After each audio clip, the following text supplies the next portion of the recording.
Hello everyone and welcome to a brand new Star Wars review. Today we're going to take a look at some products from the Star Wars Rebels animated TV series. Now here in the UK we're only a few days away from Star Wars Rebels returning to our television screens on Saturday the 21st of February at 9 AM. Mark that one on your calendars guys, you're welcome. In these next few reviews we're going to take a look at various products from Star Wars Rebels, so that includes action figures and vehicles from Hasbro and some Lego sets as well. And in this particular review we're going to take a look at a Hasbro vehicle.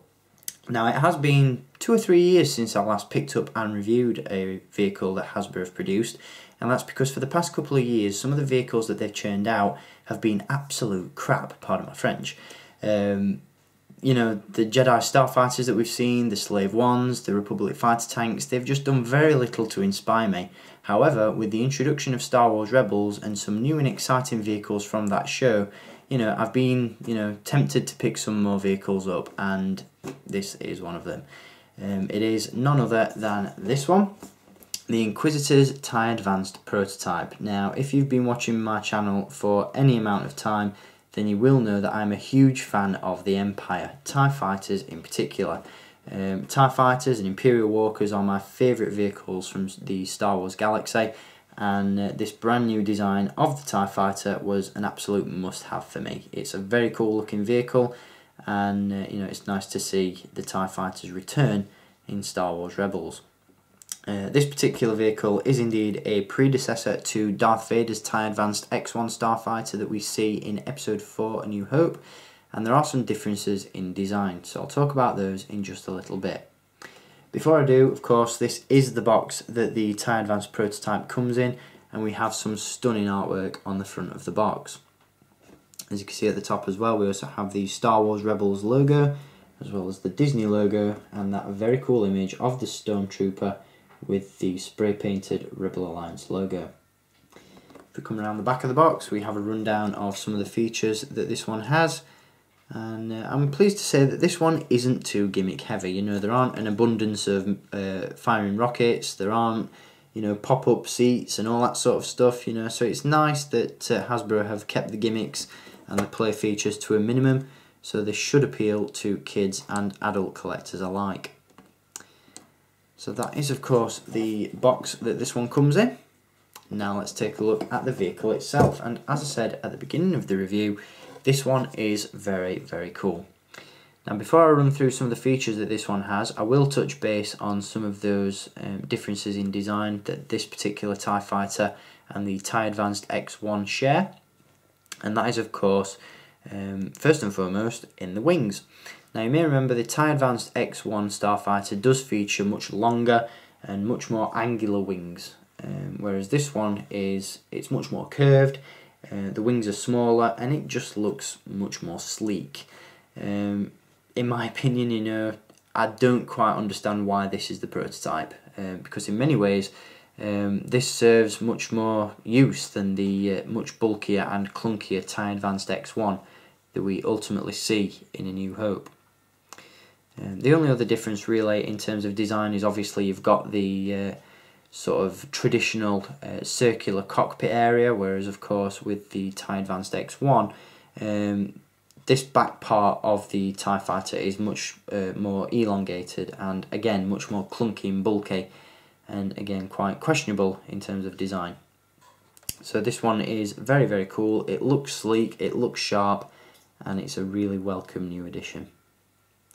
In terms of features that this vehicle has, obviously the wings do indeed fold in, so you just do that manually like so, and that is a nice little throwback to the Jedi Interceptors from the prequel era. Obviously the TIE Fighters and the Jedi Starfighters are sort of cousins, and you would expect there to be some sort of bridged gap between the two designs, and that is a nice integration of that design. Obviously we do have some rocket firing features, again not too many, but we do have a couple. We have 2 missiles located at the bottom of the cockpit area just there. You'll see the green missiles poking out. Obviously you're going to need a button to fire those out, and that is located on the bottom of the cockpit, hidden away at the back there. You just press that and the rockets will indeed fire. Now there's some decent range on these, and for the purposes of time And for me, not wanting to get down on my hands and knees and scurry around to try and find those missiles, I'm not going to fire them in this review. But as I said, there are some, there is some decent range on those. The third and final feature that this one has is, of course, an opening cockpit, because, let's face it, a TIE fighter is going to need a pilot. So at the top there, you'll find a latch which just opens up the cockpit, and inside we do have seating room for one figure. Now, I don't know how well this is going to show up on camera, but you do have some really nice sculpted detail inside the cockpit area, and despite Hasbro's seemingly decrease in quality in terms of some of their products recently, it's nice to see some of that sculpted detail maintained. That's a really nice detailed area there of the cockpit, and it looks fantastic. Really impressed with that. And then, of course, obviously you do have seating area for a figure, and if we take the Inquisitor himself, for example, I'm going to be reviewing him very soon. He can indeed be slotted inside the cockpit area, and you can fly this thing into battle. Very cool indeed. You can see him in there. So all in all, this is a fantastic ship. Again, it's not too heavy in terms of action features and playability, but it does serve as sort of an adult collector piece, a display piece, and a toy, because it does all the things that you'd expect it to do. It's got the rocket firing missiles, you've got the fold-up wings, the opening cockpit.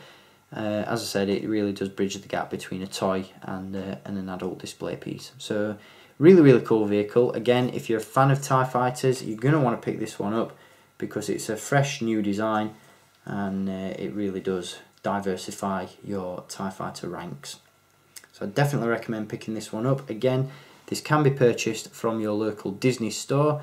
These things currently retail for around £20, although I believe if you're living in the US or Canada, you can head to Target and pick this one up with the addition of the Inquisitor figure packed in for around $5 extra. So if you haven't got the Inquisitor yet, and you've seen this thing sitting on shelves with the Inquisitor packed in, I'd probably recommend picking that one up, because it's some decent value there. So that is going to do it for the TIE Advanced prototype. Again, fantastic vehicle, highly recommended, and a great addition to your TIE Fighter armies. So again, I really hope that you've enjoyed this review, and I'll be back with many more very soon. As I mentioned earlier, I will be showing you the Inquisitor himself very soon, as well as Chopper and some other members of the Star Wars Rebels cast. So, as always, I want to thank you for watching this review, guys. I hope you enjoyed it, and until next time, keep collecting, and may the Force be with you.